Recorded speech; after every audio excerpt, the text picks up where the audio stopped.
This is a point that needs to perhaps be expanded upon and espoused more broadly, at the very least.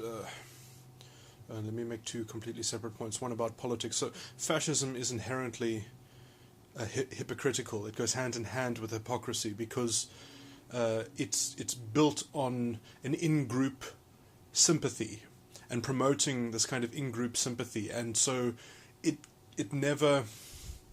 can only succeed at doing that if it has a kind of rhetoric about some kind of oppression and injustice. So it requires oppression to sustain itself politically.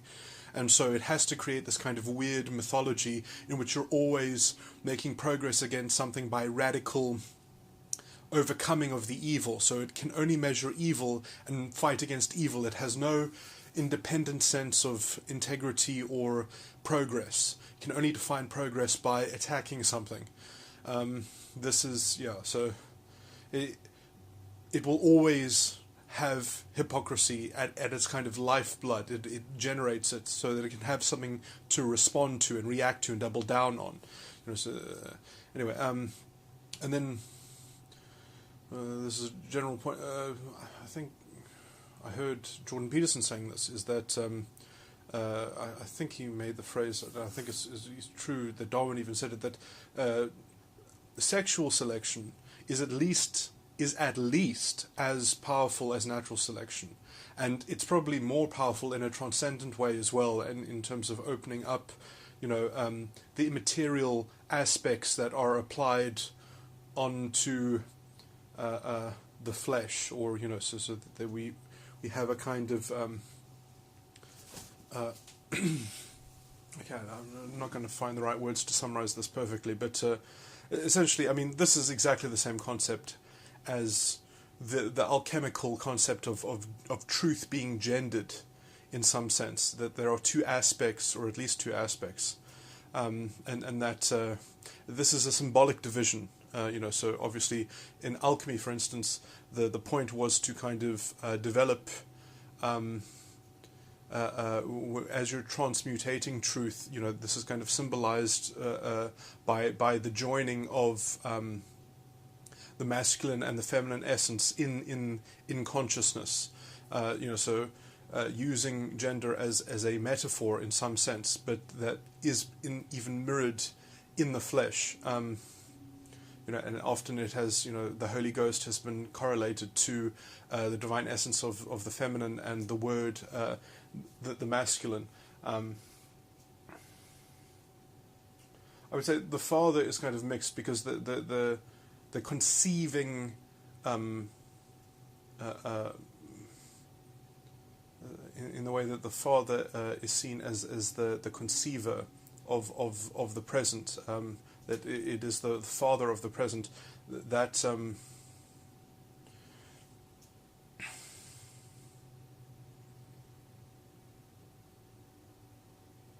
that naturally is, let's say, more linked to the word Father and Son there, because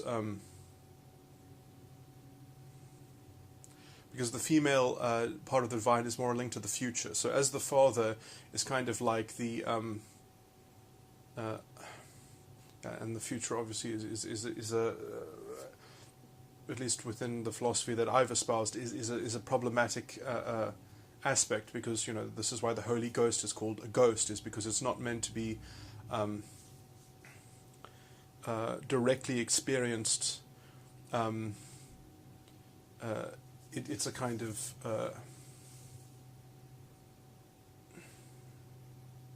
it's ensuring the promise of the future, but without knowing the future directly. So it kind of is more immaterial. It's the least material sense. This is why it's called a ghost. Is that it's like hope and an ongoing hope and promise of having an integral defense of that hope. And so it exists in the present through a kind of integrity of that one expects to have an integrity in the future of the future self, but does not know the form that it takes, has not given it flesh, because then it would dominate the present through a knowledge of good and evil. What's the other point?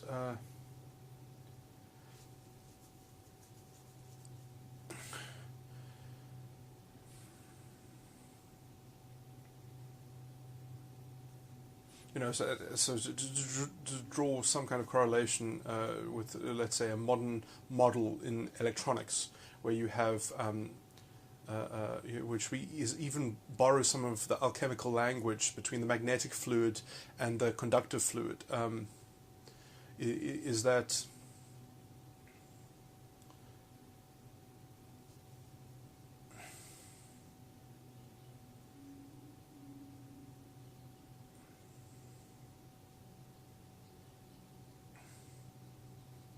the magnetic fluid is often,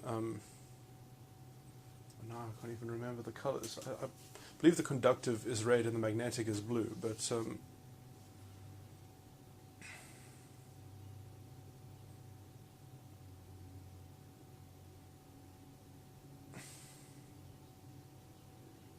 anyway, the father aspect is both, in essence, conductive and magnetic, because, and this is why it has to kind of retain its independence, and that's why it can only be articulated through the Son and the way of the Son, in some sense, and the consciousness of the only begotten Son.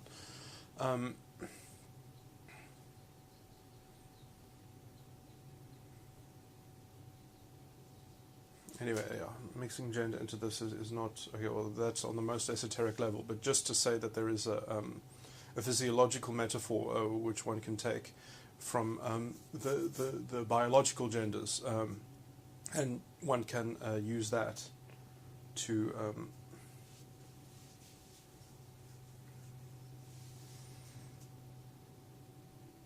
to understand. The Greeks even had a sense of this. If you look at the genealogy of the gods, that Eros is represented twice. You have Eros on a kind of the Cupid, the son of probably what was it?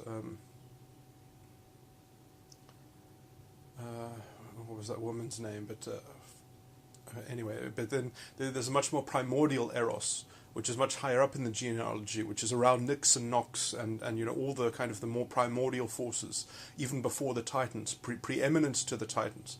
And it's sort of that Eros, which is almost the root of intelligence, if you follow it, if you take the Greek pantheon as being the kind of the abstract model of a kind of conceptual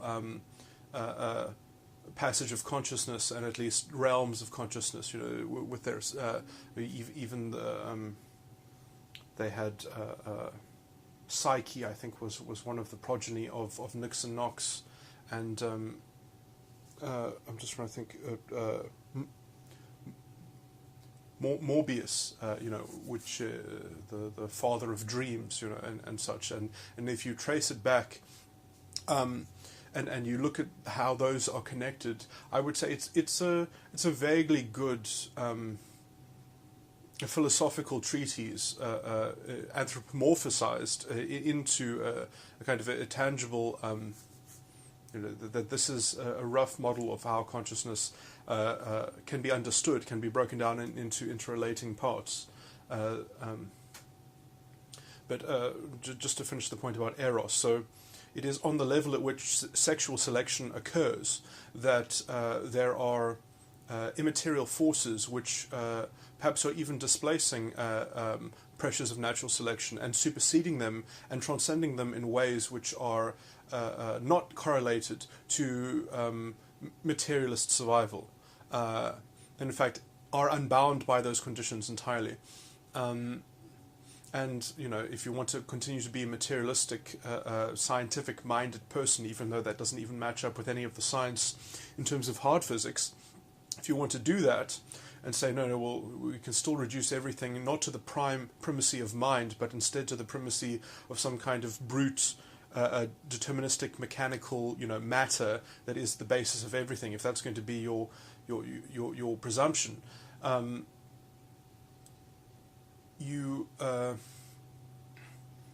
you have to do is say, well, all of this is retarded, and I'm a stupid meat machine, and that's deluded by the kind of the eccentricities of sexual selection, and at the same time you're kind of denying philosophy, or at least you're manacling philosophy to be this kind of, it can only be the handmaiden of some kind of unknowable, sort of like that. There's even the materialist position, I would say, is more analogous to believing in the kind of stupid version of God that the so-called Christians believe in. That you have this pagan sky father. Just the atheist, in this mechanical determinism sense, believes that there's an impermeable membrane between that chalice of truth and humanity. That what we are as mere meat machines can never touch that, can never hope to touch it. We can only kind of simulate some kind of artificial sort of agreed upon orthodoxy, that there's always going to be some kind of specious orthodoxy, or some kind of specious dogma that we must just kind of say, well, this maximizes our natural selection in some sense, and create a dominion around that kind of principle, and say, well, if you don't accord to this, then we're going to say, well, you don't belong to our species, and then it kind of generates some kind of stupid lowest common denominator, in this kind of shallow philosophical sense, fascistic order and tyranny that has to kind of continually dominate, by saying, no, you're not sympathetic to these underlying universal dogma that we have to compromise on, because we can only ever hope to have some kind of unknowable representation of some kind of after-the-fact truth, which perhaps is not even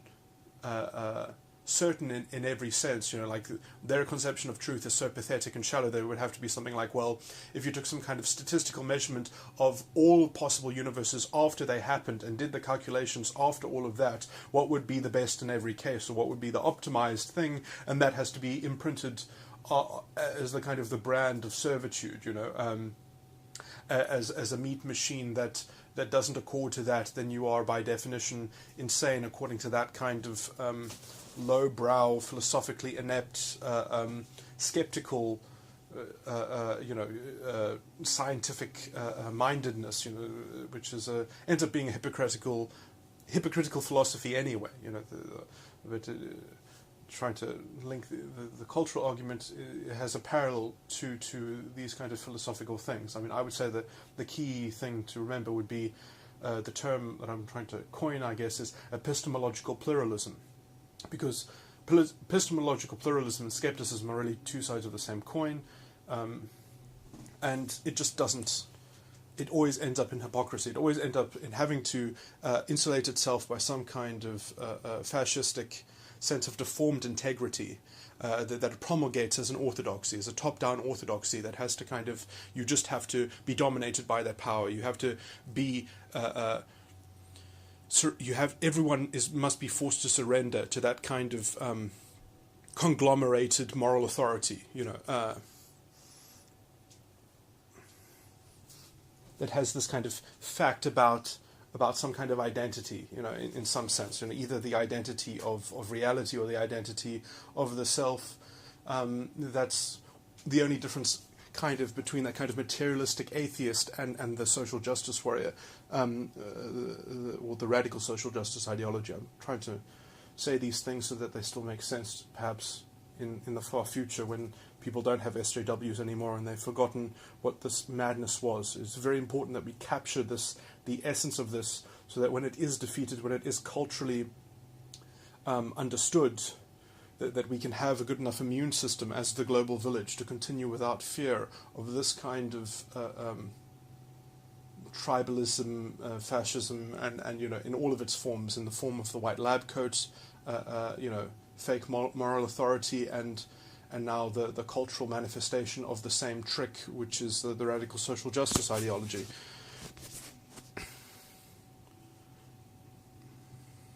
They don't have to listen because they already have the authority. They already have this sense of superiority. They already have all the degrees. It doesn't matter in some sense, because they've got enough people with their kind of authority and their appeal to authority that they can just sort of scoff and and threaten everyone who is not licensed by them.